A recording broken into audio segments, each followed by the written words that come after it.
رجال کہتے ہیں. علماء رجال جو رجال کی کتابیں لکھتے ہیں، خصوصاً شیخ توسی رحمت اللہ علیہ، وہ 180 نام امام سجاد کے شاگردان کے لکھے ہوئے.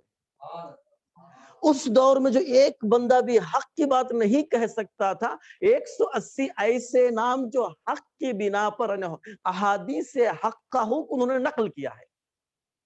اور یہ مدرسے کی جو بنیاد ڈالی گئی ہے، اس کے بعد آپ خود دیکھ لیجئے، تاریخ پڑھ لیجئے، اس مدرسے کی بنیاد ڈالنے کے بعد امام باقر علیہ السلام اسے پروان چڑھائے، باقر العلوم انہیں کہا گیا. اس کے بعد پھر آپ آگے بڑھتے جائے، امام صادق کا زمانہ دیکھیے جب 4000 شاگرد ایک وقت مدینہ منورہ میں موجود تھے. یہ بنیاد کس نے ڈالی تھی مدرسے کے؟ امام سجاد نے. یہ پہلی ان کی کاوشیں تھی. انشاءاللہ اس کے سلسلے میں اور تفصیل بیان ہوگی اس خمسے میں. اور اس کے علاوہ دوسرا جو میں 3 حصوں میں تقسیم کیا ہوں امام سجاد کی زندگی کو، ہو سکتا ہے کوئی ایک عالم آئے، کوئی مفکر آئے، کوئی مورخ آئے، وہ 3 حصوں میں نہیں 4 میں تقسیم کرے، کوئی 5 میں کرے، اپنے اپنے علم کے اعتبار سے ہر کوئی تقسیمات کرتا ہے. میں نے امام کی زندگی کو، امام کے دورانیہ امامت کو 3 حصوں میں تقسیم کیا ہوں. پہلا حصہ کیا ہے؟ مدرسے کی تشکیل ہے. دوسرا حصہ امام سجاد علیہ السلام کا وہ انفرادی تبلیغ ہے. انفرادی تبلیغ کا مطلب کیا ہے؟ کوئی اجتماع نہیں کر سکتے تھے.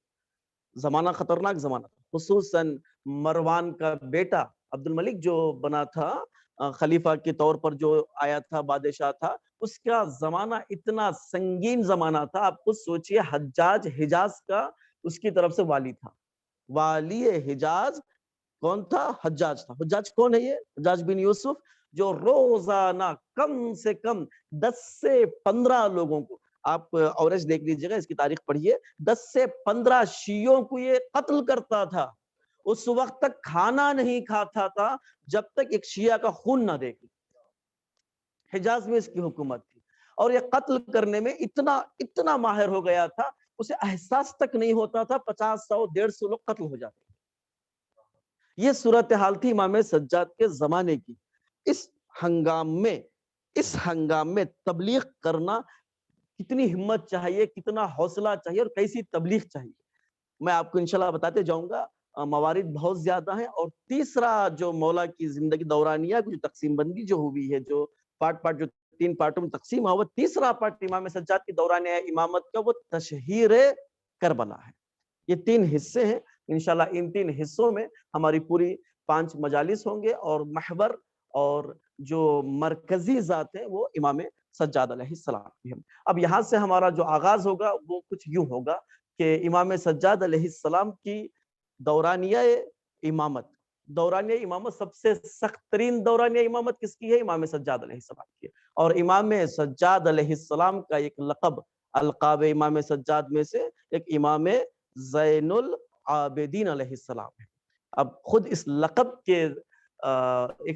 کے تصدق سے آپ دیکھیے گا کہ امام سجاد کا جیسے ہی نام لیا جاتا ہے، ذہن میں یا نماز آتی ہے یا روزہ آتا ہے، تمام عبادتیں ذہن میں آ جاتے ہیں. یعنی عبادتوں کے مجموعے کو امام سجاد کہا جاتا ہے. امام کیا کہا جاتا ہے؟ عبادتوں کے مجموعے کا نام امام سجاد ہے. خود سجاد پر آپ تبصرہ کریں گے انشاءاللہ. اب یہاں پر آئیے امام زین العابدین. یہ لقب زین العابدین، اس لقب کے پیچھے کئی چیزیں آپ کے تاریخ میں بتائے گئے ہیں کیوں ان کا لقب امام زین العابدین رکھا گیا ہے.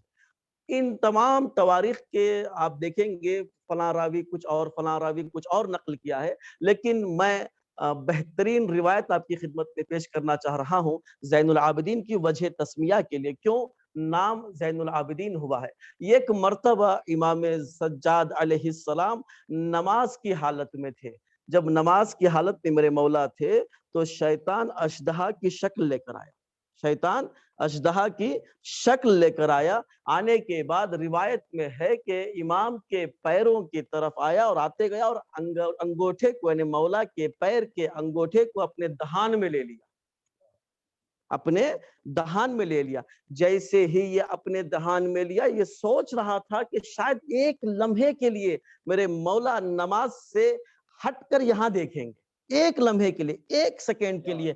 عزیزان گرامی، تاریخ میں آپ دیکھ لیجئے گا، یہی اژدہا وہاں پر بھی آیا تھا مولا کائنات کے زمانے میں. جیسے ہی مولا کائنات اس دنیا میں آئے 3 دن کا بچہ جیسے ہی کعبۃ اللہ کے باہر ابو طالب لے کر آئے اپنے گھر کی طرف جا رہے تھے تو وہاں پر ابو لہب وغیرہ آگے آنے کے بعد کہا کہ رسم سب کے لیے، رسم سب کے لیے. کیا رسم کیا ہے؟ کہ اژدہا جو ہمارا ہے وہ آزمائش کے لیے جائے گا.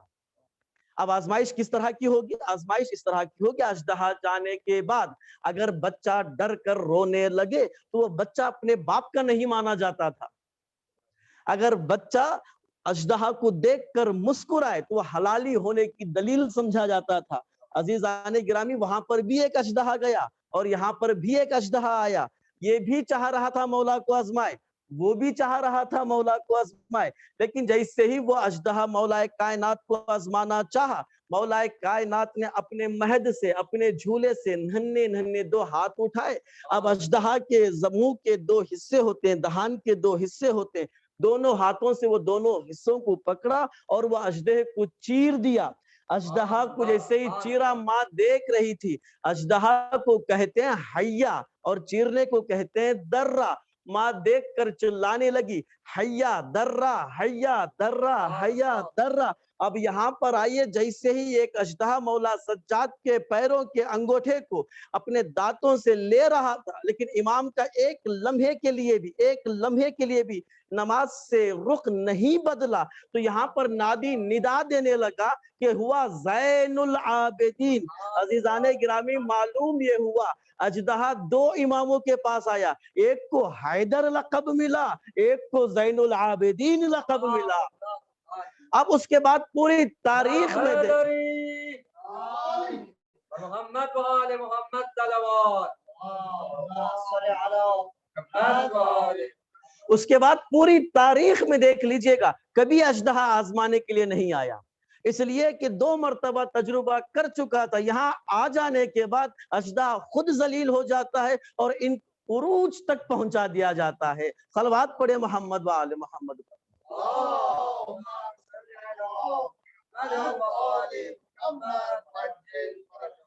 اور جو ہم لوگ یہاں پر امام سجاد علیہ السلام کا جب بھی تذکرہ کرتے ہیں تو امام سجاد علیہ السلام کا نام آتے ہی ذہنوں میں دعا کی آواز آتی ہے، ذہن میں دعا. اب قرآن مجید میں آئیے، قرآن مجید کیا کہہ رہا ہے دعا کے سلسلے میں؟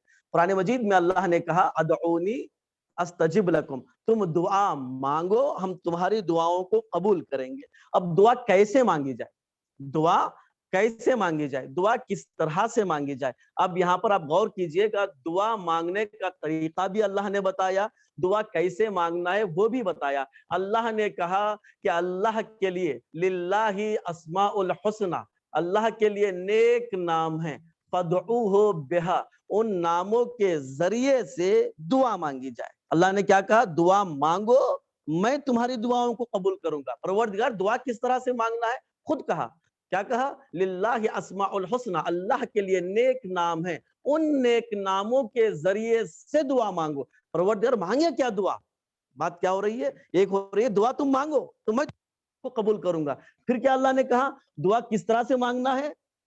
کس طرح سے مانگنا ہے؟ ان نیک ناموں کے ذریعے سے مانگنا ہے. اب وہ نیک نام کیا ہیں؟ نیک نام کے ذریعے سے جو مانگنا ہے 2 روایتیں ہیں. ایک امام صادق نے فرمایا واللہ نحن اسماء اللہ، قسم خدا کی ہم ہی نیک نام ہیں اللہ کے. امام رضا نے فرمایا ہماری معرفت حاصل کرو پھر دعا مانگتے چلے جاؤ، تمہاری دعائیں قبول ہوتی چلی جائیں گی. اب مانگے کیا دعا؟ ایک ہے دعا مانگو قبول کروں گا، ان اسماء کے ذریعے سے دعا مانگو. پھر دعا کیا مانگے؟ اللہ نے کہا دعا مانگنا ہو تو یہ دعا، کئی دعائیں قرآن مجید میں فرمائی. ربنا ربنا ربنا ایک دعا، ربنا آتنا فی الدنیا حسنہ وفی الآخرۃ حسنہ، مشہور دعا ہے. دعا یہ مانگو پروردگار دنیا میں بھی نیکی ہو آخرت میں بھی نیکی ہو. انسان وہی کامیاب ہے جو اس دنیا میں رہے نیک رہے. نیکی کا مطلب کیا ہے؟ یہاں پر حسنہ سے مراد ہمارے استاد کہتے ہیں دنیا میں بھی وہ فائدہ مند ہو، گھاٹے میں نہ آئے، آخرت میں بھی فائدہ مند ہو، گھاٹے میں نہ آئے. یہ دعا مانگو. اچھا یہ دعا کیسے مانگا جائے؟ اب آئیے کچھ رخ اس طرف آئیے، ہمیشہ مثبت پہلو سے، پازیٹیو تھنگ سے نہیں، کبھی کبھی نیگیٹیو پہلو سے، منفی رخ دیکھ کر بھی دعاؤں کو سمجھا جاتا ہے. معرفت حاصل کی جاتی ہے. ادھر آئیے, مسجد نبوی ہے, معاویہ آیا ہوا ہے, مسجد نبوی ہے, معاویہ آیا ہوا ہے. پہلی مرتبہ حکومت کو سنبھالنے کے بعد, صلح حسنیہ کے بعد کون آیا؟ معاویہ. کہاں آیا؟ مسجد نبوی میں آیا. مسجد نبوی میں آنے کے بعد اصحاب کو ایک کے بعد دیگر خریدنا شروع کیا. ایک صحابی آیا کہ یہ کتنے میں بکے گا؟ کہ 200 درہم. اس کو 200 درہم کیا, اپنا گرویدہ بنا لیا, یعنی اپنا چاہنے والا بنا لیا. کوئی آیا کہ اس کو جاؤ حشم چاہیے, اس کو فلاں گاؤں کا گورنر بنا دو, اس کو فلاں چیز کی چیئرمینی دے دو, اس کو فلاں چیز دے دو. جو جس چیز کا محتاج تھا وہ چیز دیتا گیا, اور وہ اپنا گرویدہ بناتا گیا, اپنا چاہنے والا بناتا گیا. اتنے میں ایک بزرگ صحابی مدینہ منورہ میں تھے, جن کی ایج 150 سے 160 سال تک بتائی جاتی ہے. معاویہ سے کہا گیا ایک بزرگ صحابی ہے, اس کو بھی لایا جائے. کہاں لے آیا جائے؟ اب وہ آیا. اب معاویہ بڑا خوش ہوا. بہت لمبی تفصیل ہے, گفتگو ہے, بس میں جو لینا ہے وہ ربنا آتینا فی الدنیا حسنہ وفی الآخرۃ حسنہ, سمجھنے کی کوشش کیجیے گا. اب وہ آئے, بزرگ صحابی بیٹھے. معاویہ نے کہا کہ تمہاری کیا حاجت ہے, تمہیں کیا چاہیے؟ آنے والے نے کہا میں تو بوڑھا ہو چکا ہوں, داڑھی سفید ہو چکی ہے, پیر قبر میں جا چکے ہیں, ایک کام کر لو, کیا؟ جنت کی ضمانت دے. معاویہ نے کہا یہ تو میرے بس کی بات نہیں ہے, دنیا میں کیا چاہیے بتائیے. کہ دنیا میں نے ایک حسین چیز کھو دیا ہوں. بزرگ صحابی نے کہا میں نے حسین چیز اس دنیا میں کھو دیا ہوں, وہ چیز مجھے چاہیے. اب یہ سوچ رہا تھا کہ شاید کچھ درہم ہوں گے, سواری گھوڑا وغیرہ کچھ ہوگا, یا گھر کوئی قبضہ لیا ہوگا, چھڑوا دیں گے. کیا ہے وہ چیز؟ آنے والے نے کہا وہ جو حسین چیز ہے وہ ہے جوانی. جوانی پلٹا دیجئے. معاویہ نے کہا یہ بھی میرے بس کا نہیں. اب وہ صحابی کھڑا ہوا, اٹھنے کے بعد کہا ربنا آتنا فی الدنیا حسنہ وفی الآخرۃ حسنہ. نہ دنیاوی حسن تو دے سکتا ہے, نہ تیرے بس کی بات ہے آخرت میں کوئی نیکی دے دے, تیرے پاس بیٹھنا بھی بیکار ہے. اب یہاں پر آئیے, ایک کتاب میں لکھا ہے والبیہ, حبابہ والبیہ, مدینہ منورہ کی ایک ضعیفہ ہے جو 113 سال کی ہے. حبابہ والبیہ, امام سجاد کا زمانہ ہے. امام سجاد کے گھر آئی, دق الباب ہوا, جیسے ہی دروازہ کھلا امام سجاد اسے سوالیہ انداز میں دیکھ رہے تھے. یعنی امام سجاد نے دیکھا اس کے چہرے میں ایک سوال ہے, اس کے چہرے میں ایک سوال ہے, وہ چاہتی ہے حسن دنیا کو حاصل کرے. امام سجاد نے ایک اشارہ کیا, وہ بوڑھی سے جوانی میں تبدیل ہو گئی. امام سجاد کا 35 سالہ دور ہے, امام سجاد کا دور ختم ہوا, 5ویں امام کا دور شروع ہوا. یہی حبابہ والبیہ وہی انداز میں 5ویں امام کی خدمت میں آئی. آنے کے بعد کہا مولا آپ کے بابا نے مجھ پر ایک مہربانی کی تھی. امام نے نہ سوال سنا نہ وہ مہربانی کیا ہے جاننے کی کوشش کی. مولا باقر نے ویسے ہی اشارہ کیا جیسے امام سجاد نے کیا تھا, ویسے ہی جوانی پلٹ آئی جیسے امام سجاد کے زمانے میں پلٹی تھی. اب آئیے, زہری کہتا ہے میں ایک دوست رکھتا تھا, میرا ایک قریبی دوست تھا, جنگ روم میں امام سجاد کے زمانے کے ایک کم پہلے, تھوڑا سا پہلے ایک جنگ روم ہوئی تھی, جو مسلمان وہاں فتح ہوئے تھے, فتح ہوئے تھے, مسلمان فتوحات کیے ہیں. جنگ روم کو فتح کیا ہے. وہاں پر اس کا ایک دوست, کس کا؟ زہری کا. وہ کہتا ہے میرا شہید ہو گیا میرا دوست. میں سوچ رہا تھا وہ کتنا بالا مقام ہوگا, اس کا کتنا مقام ہوگا, شہید ہوا ہے. حکومت کی بناوٹ کے لیے, اسلامک حکومت کے بننے کے لیے گیا ہے, اس کا مقام کیا ہوگا. وہ سویا خواب میں دیکھا. زہری دیکھتا ہے امام سجاد علیہ السلام کا زمانہ ہے, زہری خواب میں دیکھتا اس کا دوست کا مقام بڑا عالی ہے, اس کا دوست کا مقام بہت عالی ہے, بہترین جواہرات کے ذریعے سے اس کا محل بنا ہوا ہے. آپ میرے ساتھ رہیے گا, بہترین جواہرات کے ذریعے سے اس کا محل بنا ہوا ہے. ربنا آتنا فی الدنیا حسنہ وفی الآخرۃ حسنہ. اب دیکھیے گا جوانی یہاں آئی ہے, بوڑھی سے جوانی یہاں بنی ہے. اب ادھر آئیے, زہری کہتا ہے میں نے خواب میں دیکھا جو شہید دوست تھا اس کا بڑا سا محل ہے. میں نے پوچھا کیا شہادت کا درجہ ہے, شہادت کا کیا درجہ ہے, یہ محل تیری قسمت میں, کاش کہ میں بھی شہید ہو جاتا. وہ کہتا ہے کہ میرے سے بڑا مقام تیرا ہے, میرے سے بڑا مقام تیرا ہے. وہ کیوں؟ اس لیے کہ تو ہر جمعہ امام سجاد کا چہرہ دیکھتا ہے اور دیکھنے کے ساتھ ساتھ صلوات پڑھتا ہے. پھر زہری پوچھتا ہے بتا یہ محل تجھے کیسے ملا، یہ محل تجھے کیسے ملا؟ وہ بتاتا ہے میں شہید تو ہوا ہوں، درجہ شہادت تو مجھے نصیب ہوا ہے، لیکن یہ محل جو مجھے ملا ہے وہ شہادت کے عوض نہیں ملا ہے، شہادت کے عوض نہیں ملا ہے. شہادت کے عوض مجھے کوئی اور چیز ملی تھی، لیکن وہاں تک پہنچنے کے لیے مجھے ہزاروں سال کا سفر کرنا پڑتا، وہاں تک پہنچنے کے لیے ہزاروں سال کا سفر کرنا پڑتا. لیکن جیسے ہی میرا فوت ہوا، میں یہاں پر پہنچا شہادت کے درجے کے بعد، یہاں پر میں نے دیکھا کہ کوئی میرا چارہ کار نہیں ہے، یہاں پر کچھ بھی میرا کچھ بھی نہیں ہے، سناٹا ہی سناٹا ہے. اتنے میں ایک نورانی شخصیت حاضر ہوئی. آنے کے بعد کہا کہ میں جانتا ہوں کون ہے تم، مجھے تو جانتا یا نہیں جانتا؟ میں نے کہا کہ جانا پہچانا چہرہ تو لگ رہا ہے لیکن سمجھ میں نہیں آ رہا ہے. مولا سجاد وہاں پر پہنچنے کے بعد کہتے ہیں دیکھ میں وہی ہوں جسے تم محبت کی نگاہوں سے دیکھا کرتا تھا، جسے تم محبت کی نگاہوں سے دیکھا کرتا تھا. امام سجاد کو محبت کی نگاہوں سے جو دیکھا کرتا تھا. زہری کہتا ہے خواب میں وہ دوست مجھے کہتا ہے کہ ہزاروں سال کا سفر ہے وہ سیکنڈوں میں امام نے کروایا. اور وہاں پہنچنے کے بعد جو شہادت کے درجے کا جو محل مجھے تھا وہ محل تھا ٹھیک، اچھا دکھ رہا تھا، لیکن مولا سجاد نے کہا یہ شہیدوں کا محل ہے، لیکن چل تجھے محبوں کا محل دیتا ہوں، تجھے محبوں کا محل دیتا ہوں. اور یہ وہی محل ہے جو محبت امام سجاد میں مجھے ملا ہے. عزیزان گرامی، دنیا میں بھی حسن چاہتے ہو، آخرت میں بھی حسن چاہتے ہو، ان کے در پر آؤ اور ان کے چوکھٹ پر سجدہ کرو، تمہاری دنیا بھی کامیاب ہو جائے گی، آخرت میں بھی کامیاب ہو جاؤ گے. صلوات پڑھے محمد و آل محمد.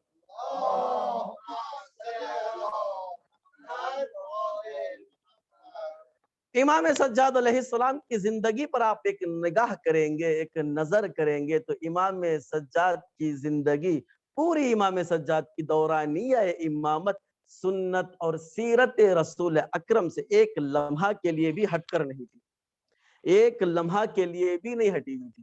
یعنی امام کا اٹھنا بیٹھنا سیرت نبویہ سے ہٹ کر نہیں تھا، پوری سیرت رسول.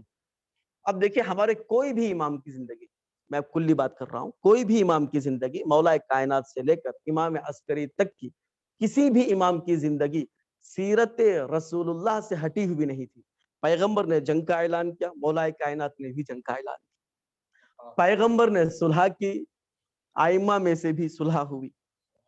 امام سجاد کی زندگی پوری کی پوری 13 سالہ مکہ مکرمہ کی جو زندگی تھی پیغمبر کی، وہی زندگی مدینہ منورہ کی 34 سالہ دورانیہ امامت سجاد. یعنی اگر کوئی رسول اکرم کی 13 سالہ زندگی جو مکہ مکرمہ کی گزری ہے اس کا دقیق جائزہ لے، دقیق طریقے سے، یعنی بہترین طریقے سے، عمیق گہرائیوں سے، یعنی بہترین طریقے سے اس کا مطالعہ کرے. یہ جو 13 ایئرس ہیں، جو 13 سال جو گزرے ہیں مکہ مکرمہ میں رسول اکرم کی، یہ پڑھے، بہترین طریقے سے پڑھے. پڑھنے کے بعد امام سجاد کی 34 سالہ زندگی کو نگاہ کرے، کوئی فرق محسوس نہیں ہوگا، کوئی فرق محسوس نہیں ہوگا. پیغمبر کے زمانے میں بھی پیغمبر دیکھتے تھے غلام پریشان ہے، کلمہ پڑھ رہا ہے، کوڑے لگ رہے ہیں، اعلان کرتے تھے اسے آزاد کر دو. امام کے زمانے میں بھی غلام پریشان ہے، یہاں تک کہ تاریخ میں ملتا ہے جہاں بردہ فروشی ہوتی تھی، غلاموں کو بیچا جاتا تھا، امام وہاں سے گزرتے، ہر غلام کے چہرے میں مسکراہٹ ہوتی، خوش ہوتا، شاید مولا مجھے خرید لے، شاید مولا مجھے خرید لے. اور اخلاق کے بارے میں یہ ملتا ہے امام سجاد علیہ السلام کا اور پیغمبر اکرم صلی اللہ علیہ وآلہ وسلم کا اخلاق، ان دونوں کے اخلاق میں ذرہ برابر فرق نہیں دیکھیں گے. وہ کس طرح سے رسول اکرم کے زمانے میں لوگ آتے تھے مکہ، کس لیے آتے تھے؟ اس وقت بھی کعبے کا طواف ہوتا تھا، دور جاہلیت میں بھی، ابراہیم پیغمبر کے بعد یا اس سے پہلے بھی کچھ گوشے ملتے ہیں تواریخ کے، وہاں پر جو ہے طواف ہوا کرتا تھا. یہ اور بات ہے، طواف کی اقسام ہیں، طواف کے ڈھنگ بدلا گیا ہے، لیکن طواف پہلے بھی ہوا کرتا تھا. تو طواف کے لیے آتے تھے. تو اب یہاں پر مکے کے مشرکین کہتے تھے دیکھو جو کچھ بھی ہو جائے یہ جو بیٹھا ہوا ہے نا اس کے قریب نہ جانا، یہ جو بیٹھا ہوا ہے اس کے قریب نہ جانا. اور کیوں بھائی؟ ہمیں تو شعور ہے، ہمیں تو عقل ہے، ہم تو جائیں گے، ہم تو جائیں گے. سمجھیں گے وہ کیا کہ نہ جانا مت، اس لیے کہ جو ایک مرتبہ حبیب خدا کا چہرہ دیکھ لیتا تھا اس کے دل میں تمنا بڑھتی جاتی تھی دوسری مرتبہ دیکھوں، تیسری مرتبہ دیکھوں، چوتھی مرتبہ دیکھوں. میں یہی چیز آج کئی زائرین سے سنتا ہوں جو کربلا جاتے ہیں، آتے ہیں، کہتے ہیں نہیں جو نہیں بھرا، نہیں دل نہیں بھرا، پھر دیکھنا چاہتا ہوں، پھر دیکھنا چاہتا ہوں. جتنی مرتبہ لوگ کربلا جاتے ہیں اتنی ہی عشق میں اضافہ ہوتا ہے اور اتنی تشنگی بڑھتی چلی جاتی ہے.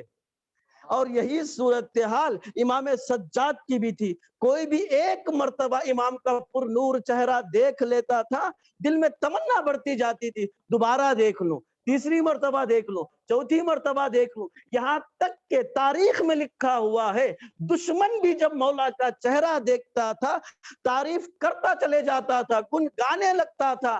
روایت میں ملتا ہے وقت کے بادشاہ کا بیٹا حشام وہاں پر موجود تھا مکہ مکرمہ میں کعبۃ اللہ کے قریب، اور اس کے ہمراہ اس کے حکومتی لوگوں میں فرزدق تھے، حکومتی لوگوں میں فرزدق تھے. حکومتی لوگ یعنی کیا؟ جن حکومتی لوگ کہتے اسے ہیں بادشاہ جیسا بھی ہو اس کی تعریف کرے. حکومتی لوگوں کا یہی رویہ ہے، بادشاہ جیسا بھی ہو اس کی تعریف کرے. کسی بھی حکومت میں آپ چلے جائیے، یزید کے جو ہمراہ تھے وہ یزید کی تعریف کیا کرتے تھے. اور کسی بھی دور میں کسی بھی بادشاہ کے زمانے میں چلے جائیے گا. یہاں پر دیکھیے حشام کعبۃ اللہ کے پاس کوشش کر رہا ہے طواف کر لے حجر اسود کا، لیکن نہیں کر سکا. بہت کوشش کیا لیکن نہیں کر سکا، ہجوم اتنا تھا. اتنے میں کیا دیکھا؟ اب وہ خود تاریخ یہ کہہ رہی ہے کہ وہ پلٹ آیا، ایک کرسی میں بیٹھ گیا، کرسی میں بیٹھ گیا اور منظر دیکھ رہا تھا خلوت ہو جائے تو میں جاؤں چوم لوں حجر اسود کو. اتنے میں علی کا پوتا علی آیا، جیسے ہی چلتا گیا ہیبت اتنی تھی یا محبت اتنی تھی یا اخلاق کا کرنیں اتنی تھی یا نور پر نور چہرہ ایسا تھا لوگ خود بخود ہٹتے چلے گئے اور یہ پہنچے طواف کرنے لگے، چومنے لگے. لوگوں نے پوچھا بھائی تو تو حاکم کا بیٹا ہے، تو تو خلیفہ وقت کا بیٹا ہے، تجھے کسی نے راستہ نہیں دیا؟ تجھے کسی نے راستہ نہیں دیا؟ یہ کون ہے؟ اس نے سوچا کہ اگر میں ان کا تعارف کرواؤں میرے جو ارد گرد لوگ بیٹھے ہوئے یہ کم نہ ہو جائے. یہ سوچتے ہوئے اس نے کہا کہ میں اس کو نہیں جانتا. اتنا ہی کہا تھا. میں نے کیا کہا؟ جو ان کو دیکھنے لگتا ہے نہیں چاہتے ہوئے بھی تعریفیں شروع کر دیتا ہے، گن گانے لگتا ہے. فرزدق بیٹھا ہوا تھا کہ تو نہیں جانتا انہیں تو کعبہ جانتا ہے، انہیں تو حجر اسود جانتا ہے، انہیں تو مسجد حرام تک جانتا ہے.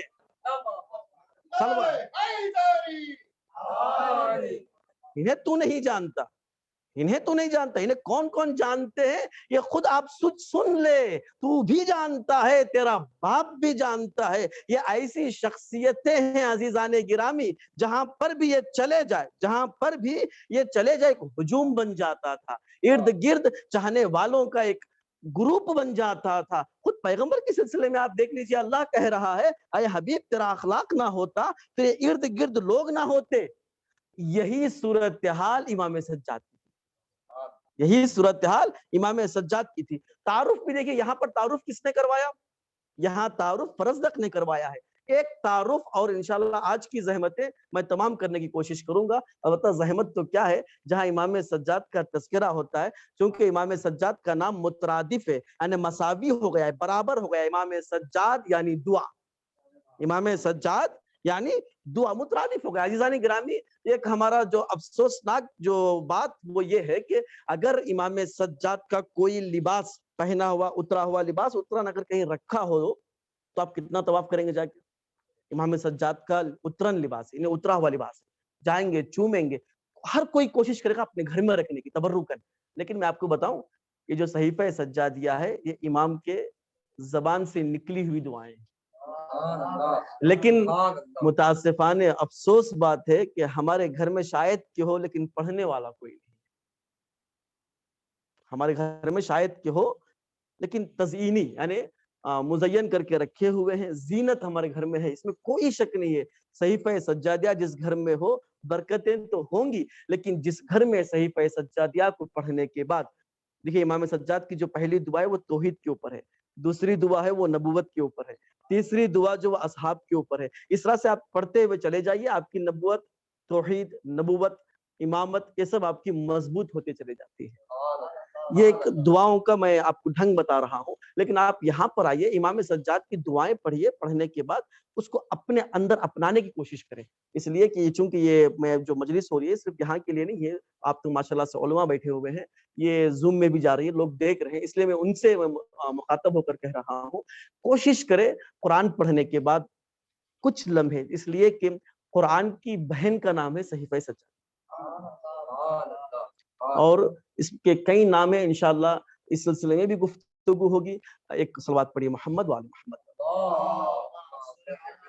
تعارف کی بات ہو رہی تھی، فرزدق نے تعارف کروایا، لیکن ایک تعارف یہاں پر بھی ہوا. کہاں پر ہوا تعارف؟ کچھ یوں ہوا، امام سجاد بیمار تھے، بے ہوش تھے. بی بی زینب نے پوچھا، بیٹا یہ بتاؤ جل کے مر جائے یا جان بچا کر جائے؟ بی بی زینب کا سوال. یہاں پر تاریخ میں آپ دیکھیے گا، بی بی زینب کا ایک سوال ہے امام سجاد سے. امام سجاد کی کیا حالت ہے؟ بیمار ہے. امام سجاد بے ہوش ہے. یہاں پر تاریخ دیکھیے گا، تاریخ رسول اکرم کے ساتھ بھی گزرا. پیغمبر اکرم بھی کیا تھے؟ آخری زمانے میں بیمار تھے، بخار ہو گیا تھا. اب پیغمبر نے کہا قلم اور دعوات لے کر آئے، قلم اور دعوات لے کر آئے، میں کچھ لکھ دوں. لوگوں نے کیا کہا؟ لوگوں نے کہا کہ یہ ہذیان بک رہے ہیں، یہ نعوذ باللہ بذالک ہذیان بک رہے ہیں. بی بی زینب تعارف کروا رہی ہیں سوال پوچھ کر. امام کسی بھی حالت میں ہو معصوم، کسی بھی حالت میں ہو معصوم ہوتا ہے. معصوم کسی بھی حالت میں ہو معصوم ہوتا ہے. یہاں امام جو ہے بیمار تھے، بے ہوش تھے. افاقہ ہونے کے بعد پہلا سوال بی بی زینب کا تھا. وہاں پر پیغمبر اکرم بے ہوش نہیں تھے، حالت بخار میں تھے. لوگوں نے ہذیان کہہ دیا. بی بی زینب نے تعارف کروایا. پہلے کیا کیا؟ تعارف کروایا. دیکھو امام امام ہوتا ہے. اور امام سجاد نے یہ نہیں کہا کہ پھپھی اما آپ جانتی ہیں، آپ جانتی ہیں اس مرحلے میں کیا کرنا. نہیں، کیا کہا؟ جان کا بچانا واجب ہے، باہر چلے جاتے ہیں. عزیزان گرامی، پہلے زبان سے تعارف کروایا، پھر اٹھا کر لا کر بتایا دیکھو یہ تعارف ہے، یہ امام ہے یہ وقت کا. اور یہاں پر آئیے، امام پیغمبر نے بھی تعارف کرایا زبان سے، پھر اٹھا کر بتایا دیکھو یہ امام ہے تمہارا. یہ آپ کو مراحل بتاتے جا رہا ہوں تعارف امام سجاد. لیکن امام سجاد کی جو زندگی جو 3 حصوں میں بٹی ہوئی ہے، پہلا انشاءاللہ میں تشریح آئندہ مجالس میں کروں گا. پہلی جو امام کی جو پارٹ ہے زندگی کا، وہ ہے مدرسے کی تشکیل. دوسرا حصہ انفرادی تبلیغ. اور تیسرا حصہ جو امام سجاد کا جو گزرا ہے وہ ہے تشہیر کربلا. تشہیر کربلا بڑی سخت تشہیر تھی. امام سجاد علیہ السلام کی جو حصے میں آئی ہے تشہیر کربلا بڑی سخت تھی. امام سجاد علیہ السلام کی خدمت میں مدینہ منورہ میں ایک شخص آیا. آنے کے بعد کہا مولا میں فقیر ہوں، انا الفقیر، میں فقیر ہوں. مولا نے کہا تو فقیر ہے؟ ہاں. پھر مولا نے فرمایا اگر تو یہاں مر جائے تو تجھے کفن دینے والے ہیں یا نہیں ہیں؟ مولا میں مدینہ منورہ میں ہوں، رسول کے شہر میں ہوں، مسلمان ہوں. اور مسلمان دشمن بھی ہو، مسلمان اپنا فریضہ جانتے ہیں، کوئی مر جائے تو اسے بغیر غسل و کفن کے دفناتے نہیں ہیں. امام سجاد اس کا ہاتھ پکڑتے ہیں، کربلا کا رخ کرتے ہیں، کہتے ہیں السلام علیکم یا ابتا یا ابا عبداللہ. بابا آپ پر میرا سلام ہو. بابا یہ دیکھیے یہ فقیر ہے لیکن مدینہ منورہ میں پورے یقین کے ساتھ کہہ رہا ہے اگر مر جاؤں تو مجھے کفن بھی ملے گا، غسل بھی دیا جائے گا، دفن بھی ہوں گا. لیکن بابا آپ تو امت کے امام ہیں، کلمہ پڑھنے والے موجود تھے، اپنے نجس بدنوں کو دفن کر دیے. لیکن بابا آپ کے ٹکڑے بکھرے پڑے تھے، کربلا کی جلتی رہتی تھی، لیکن دفن تو دور کوئی کفن پہنانے والا نہیں تھا. حتیٰ کوئی یہ تک نہیں کہا ارے ہم جس کا کلمہ پڑھتے ہیں یہ اسی کا نواسا ہے، ہم جس کا کلمہ پڑھتے ہیں وہ رسول رسول اس کے بوسے دیا کرتا تھا، اسے یوں ہی نہ چھوڑو۔ لیکن آزادارو، امام سجاد نے تشہیر بڑی عجیب کی، تشہیر اس طرح سے کی، منہال کہتے ہیں میں دیکھ رہا تھا پانی اوپر سے ٹپک رہا ہے، بوند بوند ٹپکتا جا رہا ہے، میں نے اوپر دیکھا، نہ کوئی بادل تھی، نہ کل کوئی بارش ہوئی، نہ آج کوئی بارش ہوئی تھی، میں اوپر گیا تو کیا دیکھا، میرا وقت کا امام روتا جا رہا ہے، آنکھیں سفید ہو گئی ہیں۔ میں نے کہا مولا کب تک روئیے گا؟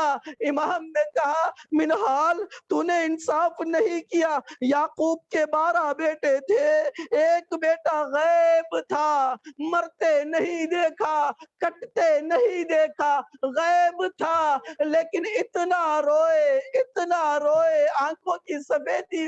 عزادارو، منہال نے کہا مولا مولا مولا شہادت تو آپ کی میراث ہے، لیکن عزادارو امام نے فوراً ایک لفظ استعمال کیا، منہال شہادت ہماری میراث ہے، اس میں کوئی شک نہیں ہے۔ منہال یہ بتاؤ میرے بہنوں کا، میرے پھوپھیوں کا بے ردا بے مقنا کربلا سے کوفہ، کوفے سے شام تک پہرانا، یہ بھی ہماری میراث ہے۔ عزادارو، جب بھی امام سجاد سے پوچھا جاتا مولا آپ کو کہاں تکلیف ہوئی ہے، کبھی مولا نے نہیں کہا اکبر کے جگر میں جو نیزہ لگا وہ تکلیف آور تھا، مولا نے نہیں کہا اصغر کا من الاذن الی الاذن، اس کان سے اس کان تک ذبح ہونا نہیں۔ آزادارو، جب بھی پوچھا گیا مولا بتائیے آپ کو تکلیف زیادہ کہاں ہوئی ہے، مولا کہتے الشام الشام الشام۔ اب شام میں کیا تکلیفیں ہوئی ہوں گی؟ عزادارو، روایت میں یہ ہے کہ شام حلب سے کچھ پہلے ایک جگہ ہے جسے آج بھی مشہد السقط کہتے ہیں، ایک جگہ ہے شام سے پہلے، آج بھی حلب شہر سے کچھ پہلے اسے مشہد السقط کہتے ہیں۔ وہ کیوں مشہد السقط کہتے ہیں؟ اس لیے کہ کربلا معلیٰ میں امام حسین کی ایک اہلیہ تھی، وہ اہلیہ حاملہ تھی، باردار تھی، جیسے وہ اپنے بارداری کو سنبھالتے ہوئے کوفہ اور کوفے سے شام تک اس مقام تک پہنچی ہوئی تھی، حلب سے کچھ دیر پہلے، حلب سے کچھ فاصلے تک پہنچی ہوئی تھی۔ آپ سوچئے حاملہ خاتون ہے، کربلا کا سانحہ گزر گیا ہے، وہاں سے کوفہ بے کجاوا اونٹیں، اور وہاں سے حلب کے پہلے تک وہ اپنے حمل کو بچائے ہوئے تھی۔ عزادارو، جیسے ہی وہاں پہنچی تشنگی بڑھتے گئی، پیاس کے عالم میں وہ کہنے لگی العطش العطش، مجھے پانی چاہیے مجھے پانی چاہیے۔ روایت میں یہ ملتا ہے عمر ابن سعد کچھ فاصلے میں کرسی پر بیٹھا ہوا تھا، عمر ابن سعد سے لوگوں نے پوچھا یہ امام حسین کی اہلیہ ہے، یہ حاملہ ہے، اسے پیاس طاری ہو گئی ہے، شدت کی پیاس سے پانی مانگ رہی ہے۔ اس نے کہا خبردار ایک گھونٹ پانی نہ پہنچانا۔ عزادارو، وہیں پر وہ تاب نہ لا سکی، وہیں پر بچہ سقط ہو گیا۔ اب روایت میں ملتا ہے جب امام حسین آخری رخصت کے لیے آئے تھے تو اس اپنی بیوی سے کہا تھا یہ بچے کا نام محسن رکھنا۔ عزادارو، بچے کا نام محسن رکھنا۔ اب مجھے نہیں معلوم حکمت مولا کیا تھی ہوگی، بچے کا نام محسن کہا، لیکن میرے تصورات اس محسن تک پہنچ گئے جو محسن فاطمہ کے پیٹ میں تھا۔ عزادارو، دشمن آگوں لکڑیاں لے کر آئے ہوئے تھے، کہا خلو ابو الحسن، ابو الحسن کو باہر بھیجو۔